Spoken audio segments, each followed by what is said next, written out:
Everybody. Thank you so much for coming out tonight.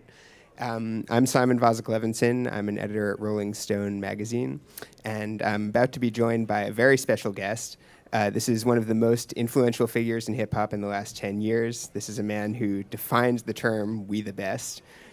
I'm talking, of course, about the legendary DJ Khaled. Now, Khaled is someone who has an incredible catalog. I was listening to some of his back music on Apple Music last night just to refresh my memory, and it's incredible how many hits this guy has. And in fact, he's about to bless us with another one.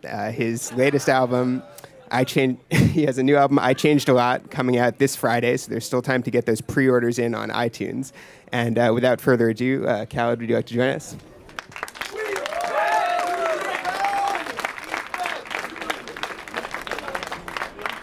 Thank y'all for coming out, man. So, Khaled, I need that gold. That's the new gold apple. Yo, Jay, find out how much one of these costs, because I need to get this one. I need to get a new laptop. Looks nice. So, Khaled, how are you feeling tonight? I'm blessed. I'm from Miami, so, I got the chinchilla on. It's cold weather. It's cold weather. I'm not used to it, but I'm excited, man. The release is this Friday. Feel free, if y'all love this interview and you love what I'm doing, feel free to pre-order the album today on your iPhones. Thank you. I appreciate it. So, that's what we're here. Right, okay. So this is very exciting in the music world that you have a new album coming out. And, the album is a little bit of a surprise. You actually only announced it about a week ago, right? So tell us a little bit about that. Yeah, I wanted to do more for my fans. It's been like 10 years I've been giving the fans and myself and just the love of music anthems, you know what I'm saying? And this album, I wanted to give y'all more music before I gave y'all the date and the album. So, I started off with They Don't Love You No More with Jay-Z, you know what I'm saying? Rick Ross, Meek Mill, French Montana on a record. Then I gave you Hold You Down with Chris Brown, August, Future, and Jeremiah. That went #1, thank you. And then I came with How Many Times, with Chris Brown, Big Sean, Lil Wayne, top 10 record in the country. And now I decided to drop 2 singles at the same damn time because I wanted to excite my fans before I gave the date out.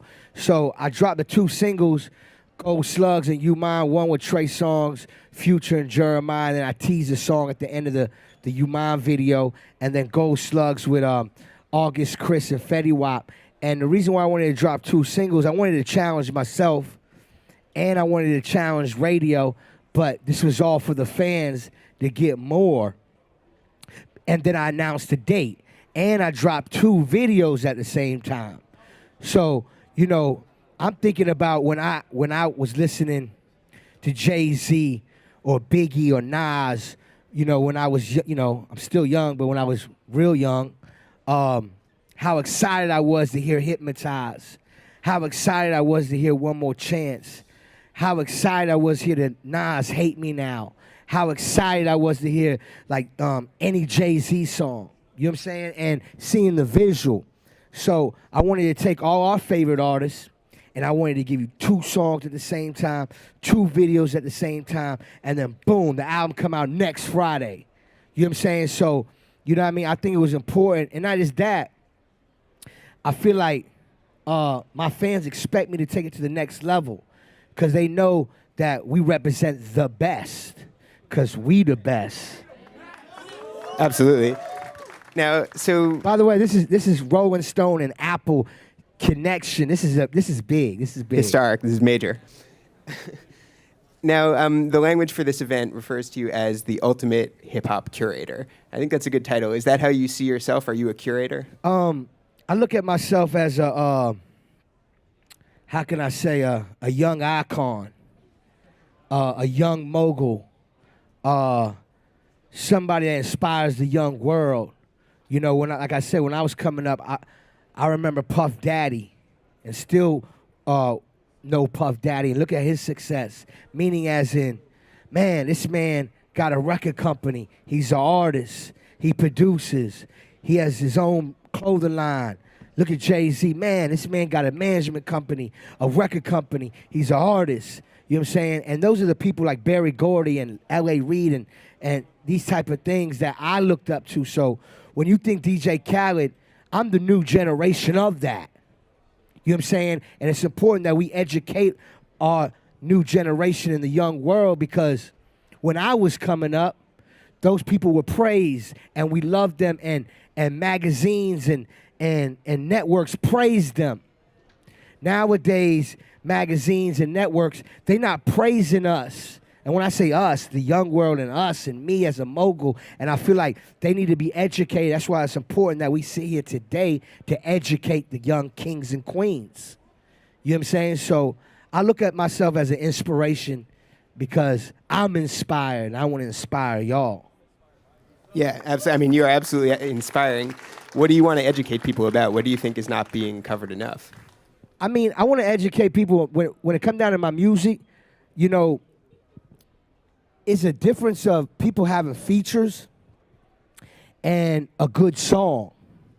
When you get a Khaled record, just know you're going to get an amazing song.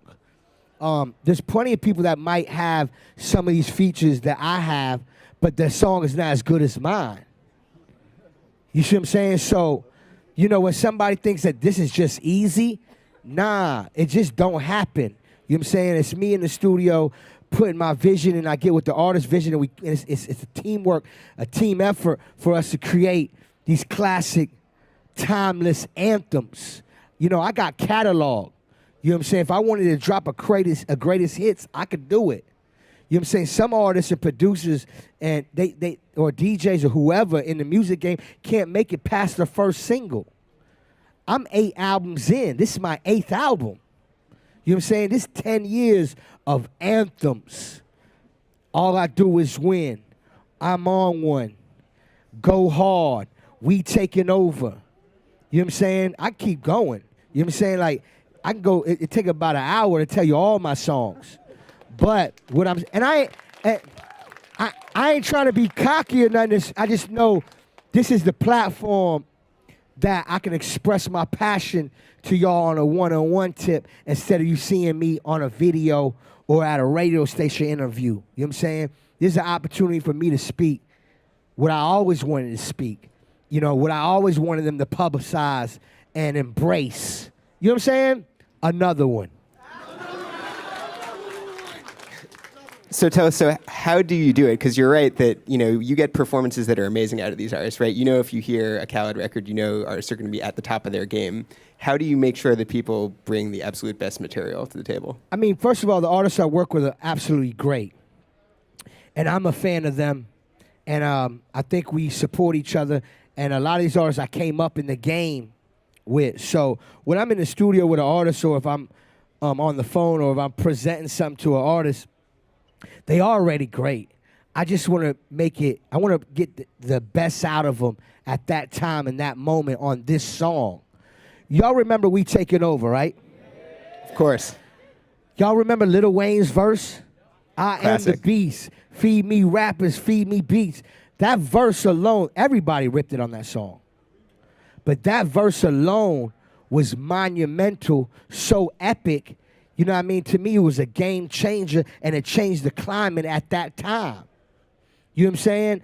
Like, I try to bring the best out of the artist as much as that they bring the best out of me. If I have an opportunity to work with Jay-Z, I'm going to make sure I deliver. You see what I'm saying? Like, when I work with Kanye, I'm not coming to Kanye to waste my time to get my picture for the Instagram. I'm coming there to make sure we make serious history. You remember Kanye on Go Hard? Do you know the talk game on there? Do you remember Nas, Scarface, a song called Hip Hop I Did? I don't know if y'all know about that. It was, you know, something that was important for me to give to the culture and take it to a next level. So I try to bring the best out of everybody. And I think when the artists work with me, they know I'm going to hit a home run, and they know I'm going to bring good energy. You know what I mean? Do you ever have to give these guys notes? You ever have to say, you know, Kanye or Rick Ross or Jay-Z, you know, you could have gone a little harder on that verse, or maybe you should do it a little differently this time? I mean, I wouldn't say I would have to give them notes, but I would say I would bring them some amazing energy where you can hear it in their voice. Some records, if it's an energy record, you hear the aggression more than you usually hear it. You know what I'm saying? What, you ain't got love for me? You know what I'm saying? Like, you know, them type of energies, is an energy that I bring when I walk in the room. You know what I mean? And I think that I bring a special energy. You know what I mean? A special vibe.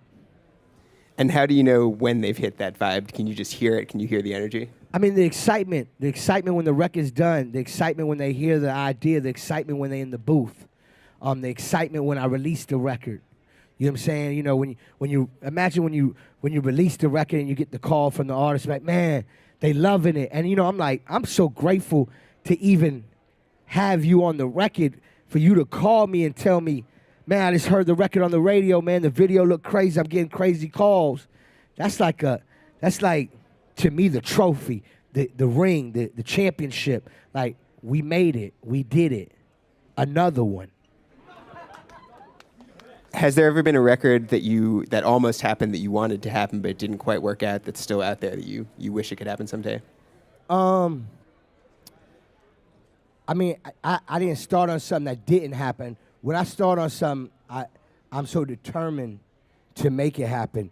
Like, each record has a certain story behind it. You know what I mean? Like, when I work with, you know, Jay-Z's my friend. And, you know, when I made They Don't Love You No More with him, it took me years to get him on a record. But secretly, I never told the world this, but, you know, I live in Miami.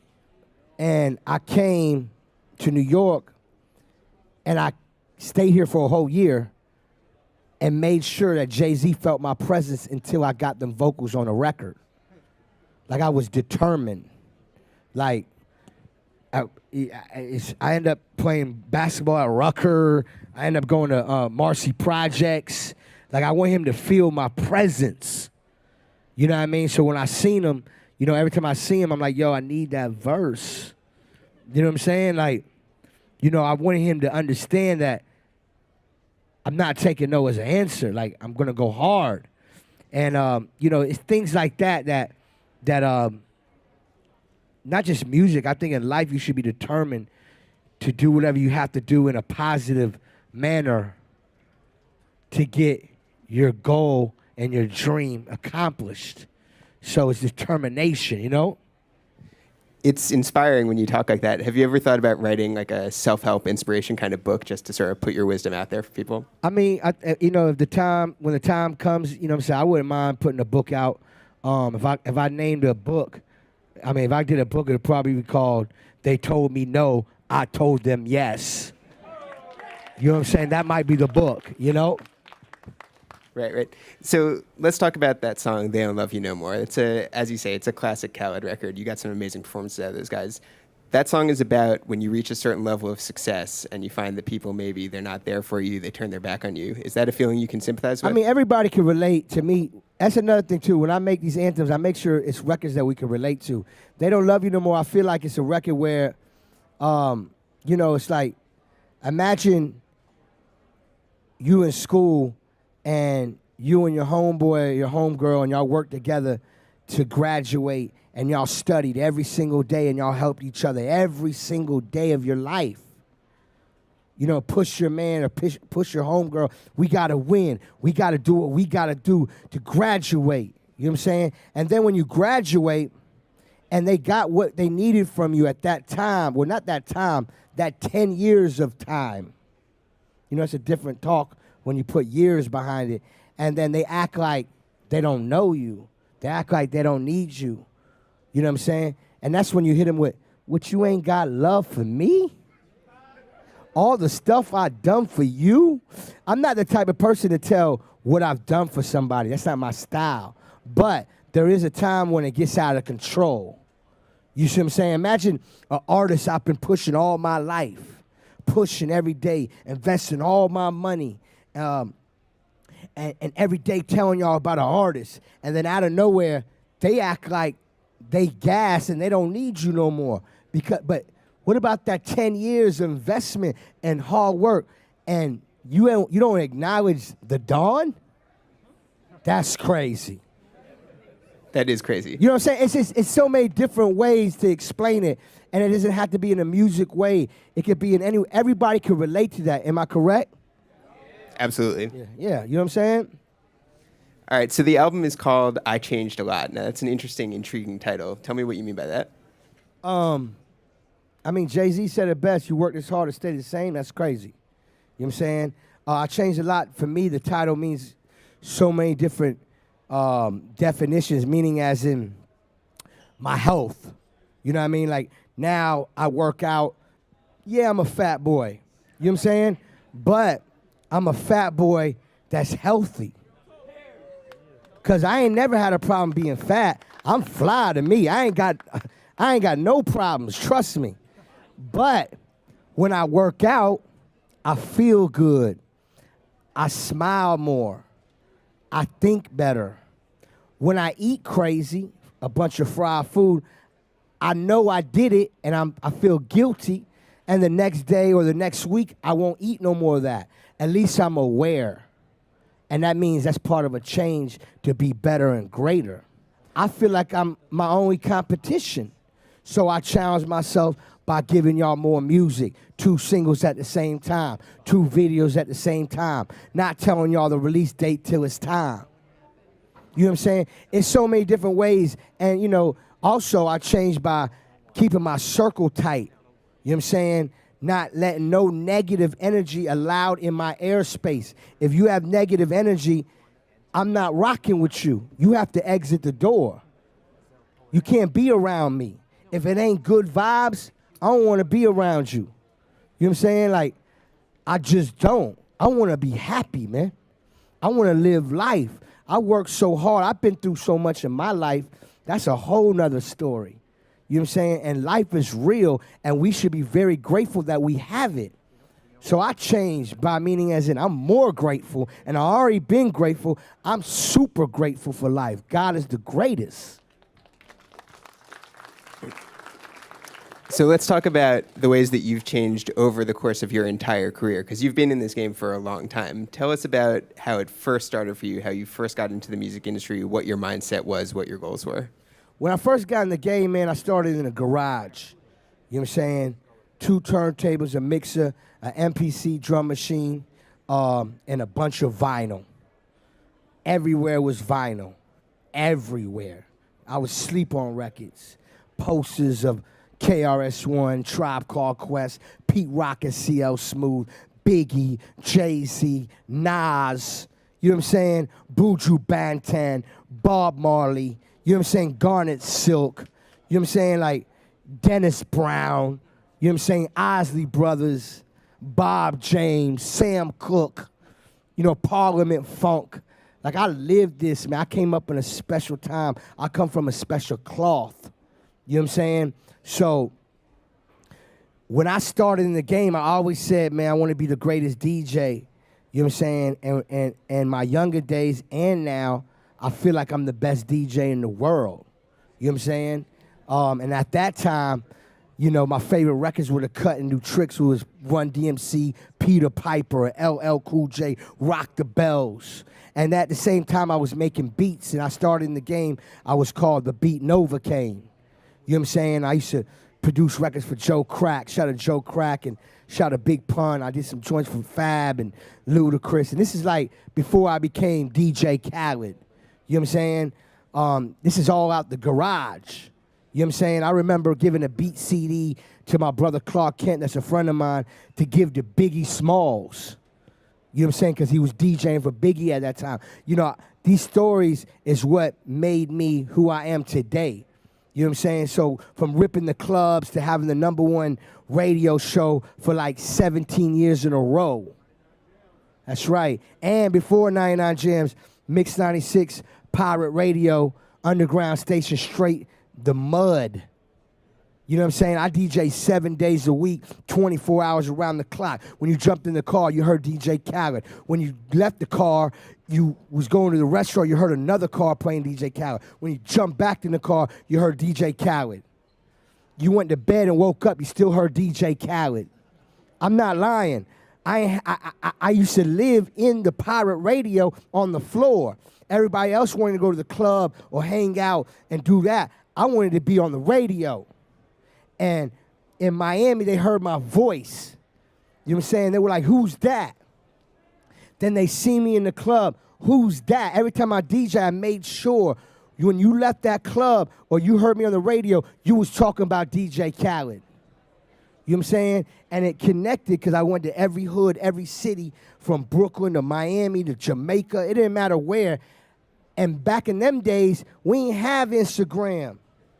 We ain't have Twitter. So this is all word of mouth. Yo, there's a kid named Khaled. He just ripped the club down. He's a problem. He talks crazy on the mic, and he don't see nobody. Oh, man, you heard this record, man. This kid Khaled got something. Oh, you heard this tape. That was word of mouth.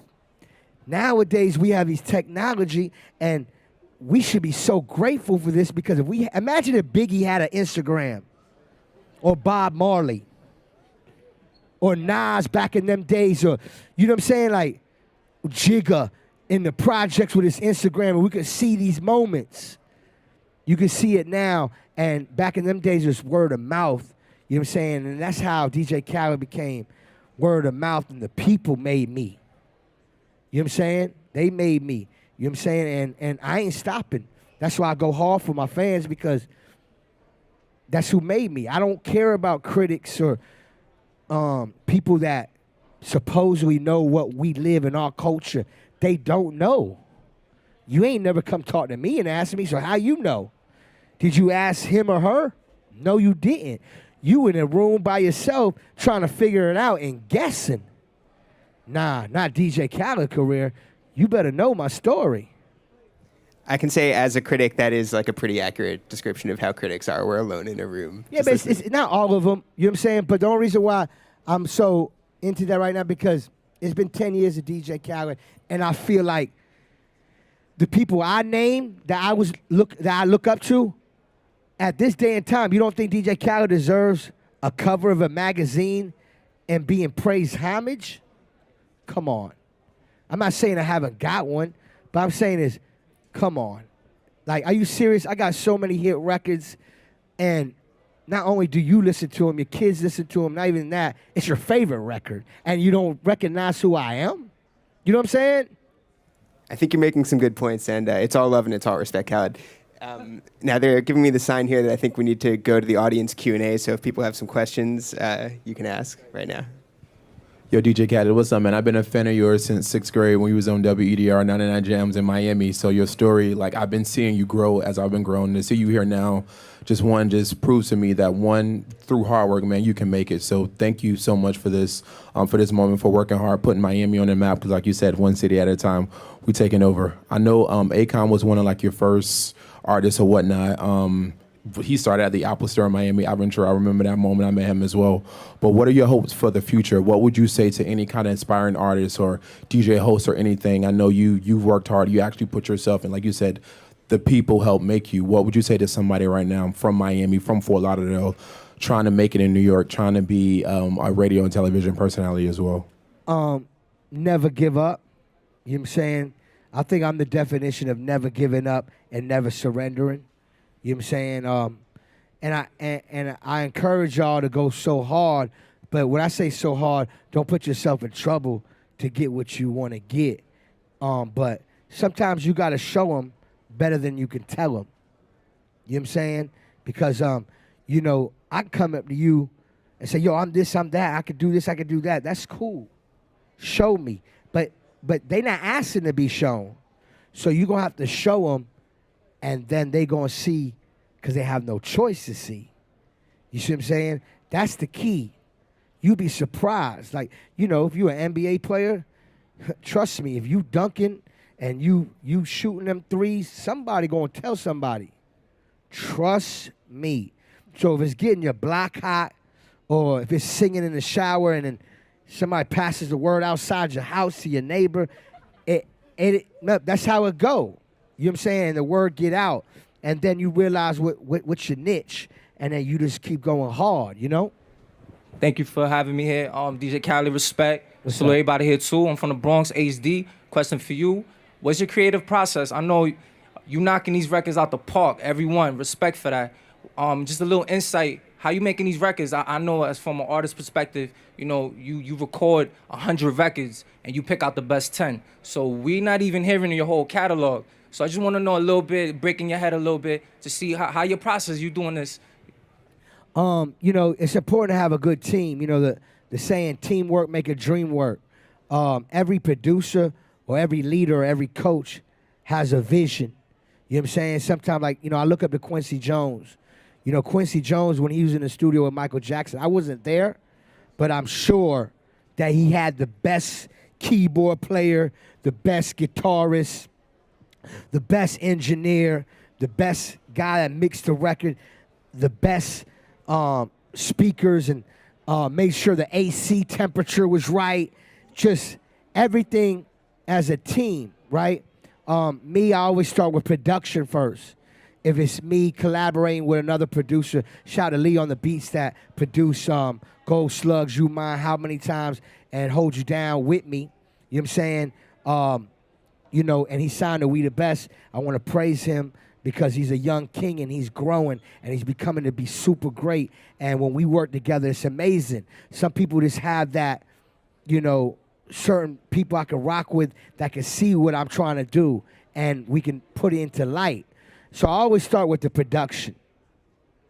Then I come with, I try to present the artist some type of idea of the direction I want to go into as much as I can. Each record has a different story, but I'll try to throw an idea out there. Like when we made They Don't Love You No More, I already knew I was going to call it They Don't Love You No More. You see what I'm saying? But now we got to make the song. You know what I'm saying? When we made You Mine, I already knew that, the song was going to be called You Mine before we made the song You Mine. You see what I'm saying? So it's an energy and a direction and a topic that we can all build together as artists, producers in the room, and then we put it to light. You know what I'm saying? What encouraged you to branch outside the music business and launch other brands? It's always been a dream of mine, man. When I started We the Best, I always knew it was going to be bigger than a record company. I don't know if y'all know, We the Best is a label, a management company, a publishing company, and it's a big brand that represents the people. You know what I mean? If you notice, I said We the Best, not I'm the best. We the best. Y'all the best. We collectively are the best. I got a chance to put out some headphones and teamed up with Bang & Olufsen and Heads Audio. I'm working on a video game that's about to come out. I'm doing a bunch of stuff, and I just want to take the brand to the next level, and the next level, and the next level. And I want to keep my brand people-driven. You know what I'm saying? Because I feel like We the Best is something timeless. I think it represents just greatness. You know what I'm saying? There's no reason why we don't tell ourselves that we're the best. Because if you don't speak success in existence, then you're cheating yourself. You know what I'm saying? You got to speak wins all the time. Every day, like, I just opened a restaurant called Finger Licking in Miami Gardens, Carroll City. I partnered up with a good friend of mine named E-Class. You know what I'm saying? Now I'm in the restaurant business. You know what I'm saying? I'm about to open one up in New York. You know what I'm saying? Like, you see what's going on here? Like, off of one seed, you know what I'm saying, becomes more seeds. So, and it's such a blessing because my music is my one big promotion, and that was all from being a kid in the garage. You know what I'm saying? And end up making a career out of it. If you could do something that you love, that's such a blessing, man. Hey, I'm a big fan. I already pre-ordered the album. Some of my friends are pretty ignorant towards what you do in your music. They say things like, oh, since I don't hear his voice on the track, I don't think he had anything to do with it. What would you tell them that you do? Bow down and kneel to greatness. I mean, them people never really bother me. And if I ever let them bother me, I wouldn't be who I am. Yeah, you know what I'm saying? Obviously, their opinion never affected me in no way. I'm 8 albums in. I'm over 20 million records sold in my career. You know what I'm saying? And I'm blessed. And but they're not educated. You know what I'm saying? They don't know what a producer or a DJ is or I never said I rap. You know what I'm saying? I put out the biggest anthems in the last 10 years. That's what I do. You know what I'm saying? And I don't care about them. You know what I'm saying? And not in a negative way. If I could touch them and make them change to be greater, I would. I would give them a hug. You know what I'm saying? I'll give them a free CD. That's it. It's nothing but love. You know what I mean? But obviously, it's y'all who I care about, and I appreciate y'all. Thank you for coming. Thank you. What's up, Khaled? What's up? I'm from Fort Lauderdale, also like that guy, so 99 Jams, all that, been listening to you. If we go back the 10 years, even a little bit before that, from This Ain't a Movie Dog, the mixtape, you had exclusives from everybody. Remember like that one? Amazing. You had everyone from Blue Da Vinci to Missy Elliott on there, and Timberland and Scott Storch all live. Tim and everything. Scott Storch in the studio together playing live on the tape. Incredible. So from going back then till now, how have you been able to establish and maintain these relationships with all these artists this entire time that look like genuine relationships? Yeah, all my relationships, that's another thing too y'all need to know. My relationships, and I think y'all should take this, my relationships mean more to me than money. I won't do something if I think it's gonna affect my relationship. You know what I'm saying? You know how much money I've refused in my life because I might thought it was gonna be delicate? It might be a downfall for me, I don't know, but it hasn't been because I just have a good heart.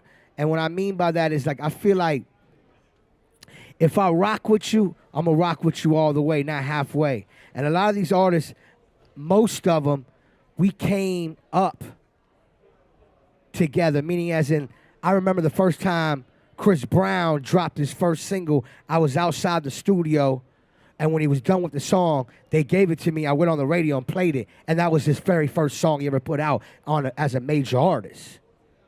I remember when Kanye West, when they wouldn't play Kanye West, and he would give it to me, and I remember I would play it every single day when they didn't like Kanye West.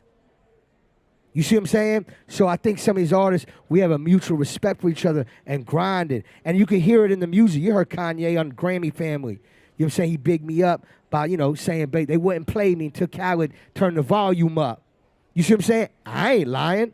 He said it. You see what I'm saying? Like, it's just, that's the type of relationship, meaning as in we respect each other, we respect each other's grind, and not as that, we respect each other's talents, and when we come together, we know we're going to win big, and the fans going to love it, and it's authentic, and it's real. And the new generation that works with me, and I work with them, they have respect, and I respect them too. And then we build a relationship from there. You know what I'm saying? Hello, hi. I want to start off by thanking you. My 11-year-old son is sitting right here, and you are his idol. You sent him that free he DJ'd the White House, and you guys sent it.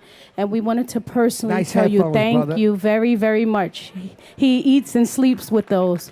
But I wanted to ask you personally, what advice do you have for my baby who idols you? So let me rewind this. He went to the White House? He went to the White House. He played for the Easter egg roll, and you guys sent him those. So he wore those at the White House to represent you. And my advice is I don't know if you know, but you have a big effect on the youth, and he is the future. That's right. And my advice is, man, you starting off amazing at an early age. You're already rocking the White House. You got your mother proud of you. And my advice is keep working hard, keep loving your family, keep doing good in school. And I think and I know whatever you're doing is right because you're already making world news already. And they're going to talk about that moment you did in the White House. How old are you? 11 years old. When you're 16 or 20 years old, they're going to bring that back up with your new success story. So just keep going hard, man, and see how your mother's here with you. That's amazing. You know what I'm saying? She brought you here, man. That means she believe in what you believe in. You know what I'm saying? And that alone is amazing. That means you good. All you got to do is be focused. That's it. God bless. All right, now, sadly, I think that's all we have time for today. Thank you all so much for coming out here. Please don't forget to pre-order Khaled's new album, I Changed a Lot, on iTunes. Buy a copy of Rolling Stone magazine, too, while you're at it. Hey, and thank you so much, Khaled, for coming out. Thank you, man.